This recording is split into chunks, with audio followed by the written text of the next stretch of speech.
Hi, I'm Alexander Shin, and this is the story of how I turned from a worthless stepdaughter into the owner of one of the largest luxury hotel chains in Asia. Sometimes the people closest to you can be the ones who underestimate you the most. But success is the sweetest revenge. I was 16 when my father married Victoria Wang, heir to the prestigious Wang Hotel Group.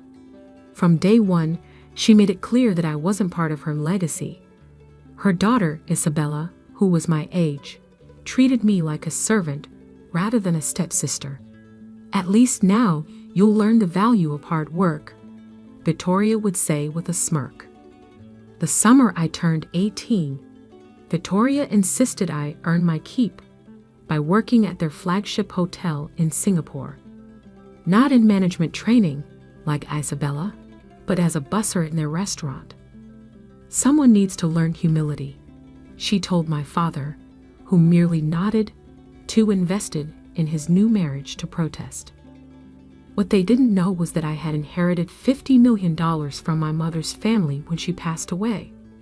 I kept it secret, living modestly while investing in tech startups and cryptocurrency. By day, I cleared tables and endured Isabella's taunts. By night, I was building an empire. "Look at her," Isabella would snicker to her friends over breakfast. "Can't even afford designer clothes while working at our hotel." I'd smile quietly, remembering my latest investment that had just tripled in value. The Wang Hotel Group had been struggling for years, stuck in old-fashioned luxury while newer chains innovated. I watched silently as Victoria and Isabella ignored customer complaints, dismissed staff suggestions, and refused to modernize their operations. Every mistake they made, I documented. Every opportunity they missed, I noted. Then came the COVID pandemic. While other hotels adapted with contactless check-ins and enhanced cleaning protocols, the Wang Group floundered. Their occupancy rates plummeted. Victoria blamed everyone but herself, firing loyal employees while Isabella posted poolside photos on Instagram. "This is all temporary," Victoria assured the board. "Our legacy will survive." But I knew better. I had spent 2 years learning every aspect of hotel operations from the ground up, not from a cushioned executive office like Isabella. Through a series of shell companies, I began buying shares in the Wang Group whenever the price dipped. Nobody noticed the quiet accumulation. Victoria was too busy planning Isabella's elaborate 21st birthday party at their half-empty flagship hotel. The party was a garish display of wealth they no longer had. "Alexandra," Victoria called out as I passed with a tray of champagne. "Since you're here, make yourself useful and help the serving staff." Isabella's friends giggled, taking photos of me in my service uniform. I served drinks with a smile, knowing what would happen at tomorrow's shareholders' meeting. Through my shell companies, I now owned 45% of the Wang Group. The other major shareholders, frustrated with Victoria's mismanagement, had secretly agreed to sell their shares to me. The next morning, I changed from my usual simple clothes into a tailored Channel suit. When I walked into the shareholders' meeting, Victoria didn't even recognize me at first. Isabella was too busy texting to notice my entrance. "As you all know," Victoria began, her voice strained, "the past 2 years have been challenging. The board has suggested selling the group to a major international chain." She paused, fighting back tears. "While this pains me deeply, we must consider all options to protect our legacy." That's when I stood up. The room fell silent as I walked to the podium. Victoria's face contorted in confusion. "What are you doing here?" "This meeting is for shareholders only." I smiled, pulling out a folder. "Oh, but I am a shareholder, Victoria. In fact," I nodded to my lawyer, who distributed documents to the board members. Through my investment firms, I own 45% of the Wong Hotel Group, and I have agreements to purchase another 30% from other shareholders. Isabella dropped her phone. Victoria grabbed the documents, her hands shaking. This is impossible. You're just a busser? I finished for her. That's where you were wrong. While you were busy protecting your legacy, I was building my own. My net worth currently stands at $2 billion, and I've spent the last 2 years learning this business from the ground up. Something you and Isabella never bothered to do. The room erupted in chaos. Board members whispered urgently, some nodding in approval. Isabella had turned pale, gripping her mother's arm. Victoria stood frozen, the papers trembling in her hands. You see, I continued, my voice steady. I learned something valuable while buzzing tables at your hotel. Success isn't about legacy or status. It's about understanding your business from every angle, respecting your employees, and adapting to change. I pulled up a presentation showing my plans for modernizing the hotel group. I'm prepared to buy out all remaining shareholders at a 20% premium to market price. And I have detailed plans to restore this company to its former glory. Victoria finally found her voice. Your father won't allow this. He has no say in the matter. I cut her off. Dad may have married into your family, but I built my own empire. Would you like to see my other holdings? I gestured to my assistant, who distributed more documents. Isabella had started crying, mascara running down her cheeks. All those times she'd mocked my simple clothes and starter car, she'd never imagined I was worth more than their entire family combined. The board voted unanimously to accept my offer. In one morning, I had become the majority owner of the Wong Hotel Group.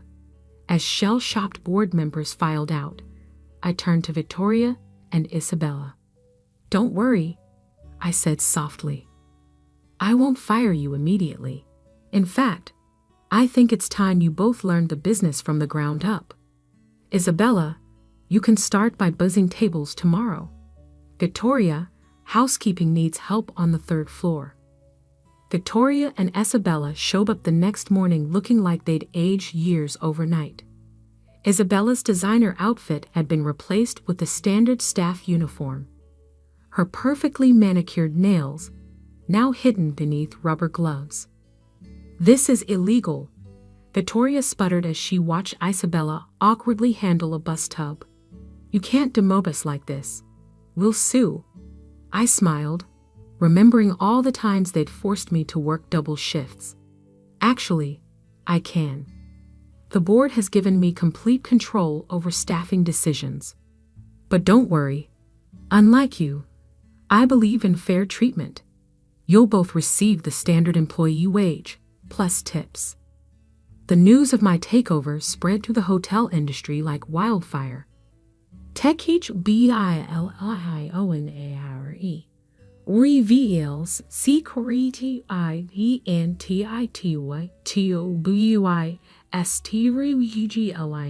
hotel chain. The headline screamed. My phone exploded with calls from business journalists wanting to know how the hidden heiress had pulled off such a spectacular coup. But I wasn't interested in publicity. I had work to do. The first month was chaos. Victoria tried to sabotage operations by encouraging loyal employees to quit. Instead, they came to me with recordings of her attempts.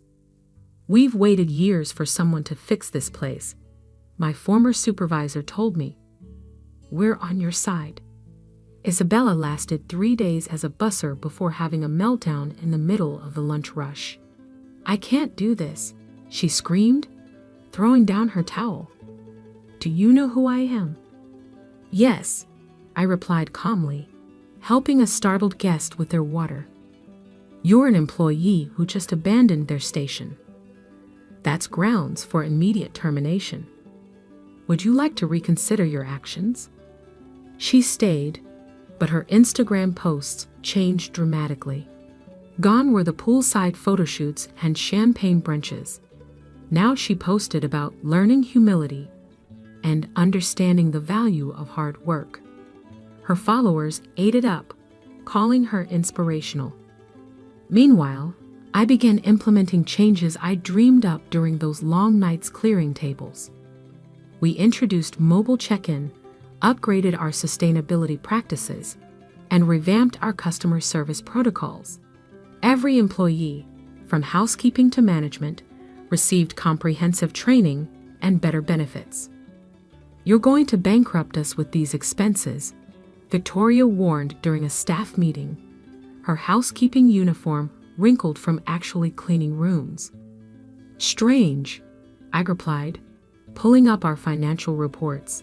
Our occupancy rates had increased 40% since implementing these changes. Customer satisfaction scores are at an all-time high. Care to explain why treating employees well and modernizing our services is bad for business? She had no answer.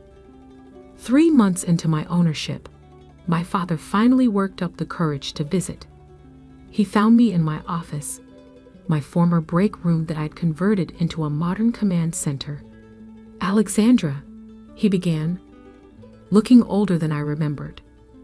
I didn't know." "That's the problem, Dad," I said, not looking up from my laptop. "You never bothered to know anything about me. Too busy with your new family to notice your daughter was building an empire." He sank into a chair, his shoulders slumping. "When your mother died, I was lost. Victoria seemed like a way to give you a new family, a stable future. I never imagined that I didn't need your help," I finished. "That I could succeed without you, or that your new wife would treat your daughter like a servant." Tears filled his eyes. "I failed you. Completely and utterly failed you. For the first time in years, I saw my father, really saw him. Not the man who'd abandoned me for his new family, but the broken man who'd lost his way after Mom died." "You did," I agreed. "But it's not too late to start over, if you're willing to earn back my trust." He nodded eagerly. "Anything." "Good, because I need a new maintenance supervisor, someone who knows engineering like you do. But you'll start at entry level, like everyone else." He smiled through his tears. "When can I start?" Over the next year, the Wong Hotel Group transformed. We expanded sustainably, acquiring struggling boutique hotels and modernizing them while preserving their unique character. Our employee satisfaction scores soared, and turnover dropped to industry-leading lows. Victoria eventually quit, unable to handle taking orders from her former stepdaughter. Last I heard, she's living in a modest apartment, writing a memoir about losing it all. Isabella, surprisingly, stuck it out. She worked her way up from bussing tables to restaurant management, earning every promotion through actual merit. As for my father, he thrived in maintenance. The staff loved him, and he seemed happier with a wrench in his hand than he ever had in a business suit. We started having weekly lunches, rebuilding our relationship one conversation at a time. One evening, as I was leaving the office, I found Isabella waiting by my car. "I never thanked you," she said quietly. "For what?" "For showing me what real strength looks like. I was so obsessed with status and image that I never learned what matters. You could have fired us all, but instead, you taught us." I studied my stepsister, seeing her clearly for the first time. The entitled princess was gone, replaced by someone who finally understood the value of hard work. "We're opening a new property in Bali," I said. "They need an experienced restaurant manager. Interested?" Her eyes widened. "Really? After everything?" "Everyone deserves a second chance, even spoiled stepsisters." She laughed. then grew serious. "Can I ask you something? All those days you spent busying tables, dealing with our abuse, how did you stay so calm?" I smiled, remembering those long days and longer nights. "Because I knew something you didn't. Success isn't about being born into the right family or having the right name. It's about working smart, staying humble, and never letting anyone else define your worth." Today, the Wang Hotel Group is worth 5 times what it was when I bought it. Our properties consistently rank among the world's best, known for both luxury and conscience. Dad runs our maintenance training program, teaching new hires the value of doing things right. Isabella has turned our Bali property into a destination restaurant scene. Sometimes, during quiet moments, I visit our flagship hotel's restaurant. I watch the busy staff clearing tables and serving guests, remembering my own days doing the same work. Occasionally, new employees ask why the CEO insists on having lunch in the staff room instead of the executive dining room. Because, I tell them, the best view of a business isn't from the top, it's from the ground floor. Last week, I received an invitation to speak at business school about my journey from busser to billionaire. The event will be held at our flagship hotel. Victoria has requested a ticket to attend. I approved her request and added a note. Dress code is business casual.